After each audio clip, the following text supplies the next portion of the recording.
Hello, this is Ryan from Ready Rhino One, and I wanted to do an episode about something I came across the other day. This had to do with whether or not to rinse pasta. So this is kind of the topic for this one will be a little bit about cooking, and I guess in terms of a category, it'd be about cooking. So the other day I ran across this disagreement on the internet, and people were kind of arguing back and forth about whether or not you should rinse your pasta after cooking it. So one side said you should always rinse the pasta. The other side said that you should never rinse the pasta. Um, and I was like, well, very few things are usually like always this or always that. Like in a lot of things, it depends, right?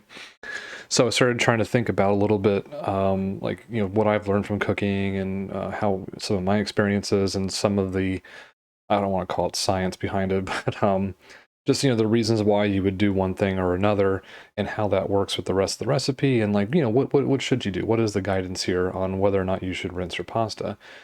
And so first of all, I should say I'm not an expert, right? So everything I say is probably most likely is not fully correct, and there's probably people out there, most likely people out there who have a lot more experience with what to do and even the reason why behind doing it.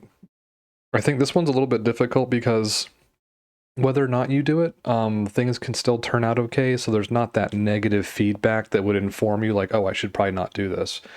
Because a lot of things, it just works. And then some people will just like, well, the person who taught me always did this, and therefore I'm doing it. And so some people don't sit down and try to figure out like, well, maybe I should, why am I doing this? What's the purpose of doing that? So I figured I would just, weigh in on this. I'm not going to let my ignorance stop me from talking about it, right? In my mind, the only two things that I can see as reasons for rinsing pasta are just twofold. The first one is to get rid of any additional or residual starch that might be hanging on the pasta. Getting that off of the pasta, just by rinsing it. And then the second purpose is to stop the cooking process, right? So you hit the pasta with cold water, it rinses away the starch that might be on the noodles left over from the pasta water that hangs on the noodle as you take it out or as you strain it. And then with hitting it with that cold water, it immediately stops the cooking process so that it no longer continues to cook. So um, depending on what your recipe is calling for, it may not matter to get rid of the additional starch. You may actually want the additional starch. Um, so, there's maybe no purpose for it or for getting rid of it. And I think stopping the cooking process, you might still want to cook it, depending on the recipe. Uh, but also, like, a lot of this can be done with better timings. So if you're having to stop the cooking process because you haven't done something else, that might mean that you could have maybe done better with the timings on it. But it may not matter too much. So I was trying to think about like, okay, well then we're in which situations? Maybe it's not like an always this, always that, like we kind of figured, but what situations would you want to stop the cooking process and which ones would you not want to stop it? Or again, maybe getting rid of the starch or leaving the starch. So I was thinking, if you're making like a straight pasta and tomato sauce, or there's a bunch of other different sauces, the aglio e olio, I think, you might still want to continue cooking those different things to kind of infuse, like, well, the aglio e olio, if I'm probably not pronouncing that right, but it's essentially olive oil and garlic and maybe some red pepper flakes and that kind of stuff. And so you want to make sure that oil gets infused with the garlic, and so there's a little bit of additional cooking time that you're doing there. But we'll just stick to like a simple tomato sauce. Maybe it's just just crushed tomatoes that you have canned, or if it's one of those butter and onion tomato sauces that you can make. If it's just something as simple as that, I mean, you probably want to continue cooking the pasta in the actual sauce. And so when you finish cooking the pasta, or I shouldn't say cooking the pasta, maybe you get it just before you get to al dente in the pot. And then you strain the whole thing out. You don't want to stop the cooking process. You want to just put the noodles back into the pan where your sauce is, and then finish the noodles there. But you should have the pasta sauce has already been mostly reduced, and so you're putting the noodles back in there to finish off that cooking process.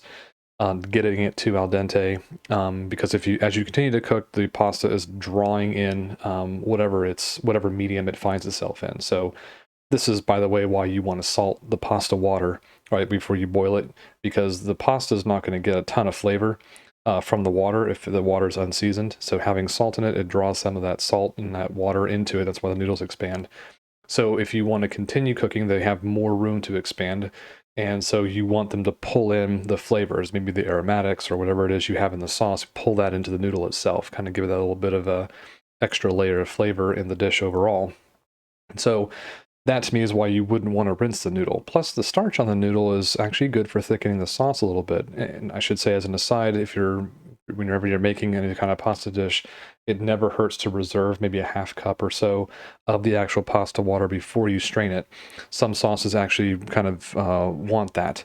I have seen Italian cooks, they'll actually pull the pasta out of the water directly into the sauce. And then they'll finish it up there. So they don't even bother straining it because they want whatever residual pasta water sticks to the noodles to make it into the sauce. And even then they might reserve it. And that kind of, for them, they might taste the sauce a little bit, make sure like, like it could use a little bit more reducing or whatever. So they might add some additional pasta water so they can reduce a little bit further and concentrate those flavors.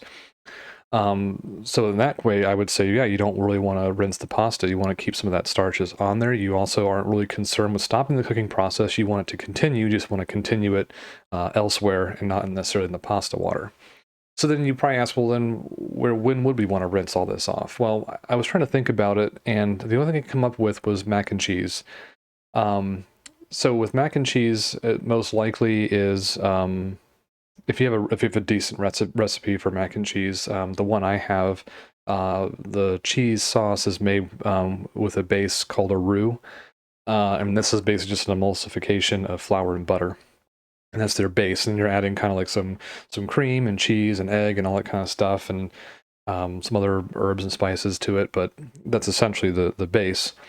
At that point, you probably don't want to add any real additional starch, or the additional starch may not help because it's already going to be pretty thick.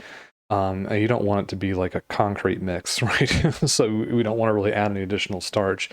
Furthermore, like the sauce has to be kind of dialed in just right. You're dealing with a lot of dairy fats, and dairy fats can only take on so much heat before they start to break apart, and then your sauce breaks and everything kind of fails. And so you want to make sure that the sauce is done just right, and getting the pasta then to kind of line up with that. You don't really want to ignore the sauce while you're trying to deal with the pasta. So I would say in that case, yeah, go ahead and, rinse it, and then hit it with cold water to rinse off the additional starch, which you're not going to need most likely, unless your recipe maybe calls for it, but you can always just reserve the pasta water for it. But the main thing is to stop that cooking of the pasta. Macaroni especially, I've found, really retains that steam inside the actual the housing of the macaroni, the elbow of it, right? It retains that steam. And so if you have just a colander or strained or whatever of elbow macaroni that you just, strained out, all that steam is going to continue cooking. And then with all the starch, it's going to just congeal into this block of pasta that may end up getting overcooked. And that's not really what you want. You also just want to stop it too, because you're getting ready to put the whole thing in the oven. At least I hope. I mean, people have their different, preferences for that. Some people, they really enjoy just the creamy mac and cheese, which is fine. I personally prefer a little bit of a finished everything off with a little bit of a bake in the oven. You get the cheese kind of gets that brown bubbly ness over the top, and it's really nice. That Maillard effect, really brings out some stuff in it. And I just, to me, I really like that. It gives a little bit of crispiness, so there's some texture that gets added to it, and it's really nice. And you still get some creaminess to it, I think. It doesn't really cook all completely out, unless you over bake it. But, so, I say all that to say that, when you're dealing with something like mac and cheese, there's different parts of it that are a little bit delicate, and you want to really kind of control the factors that you can control. And one of those things would be, for the pasta, let's go ahead and rinse off that starch that we know we're not eating and stop the cooking process. So we don't have to worry about overcooking the pasta. We know that it's done as much as we want. Maybe it's just shy of al dente if you intend to dump it into the oven.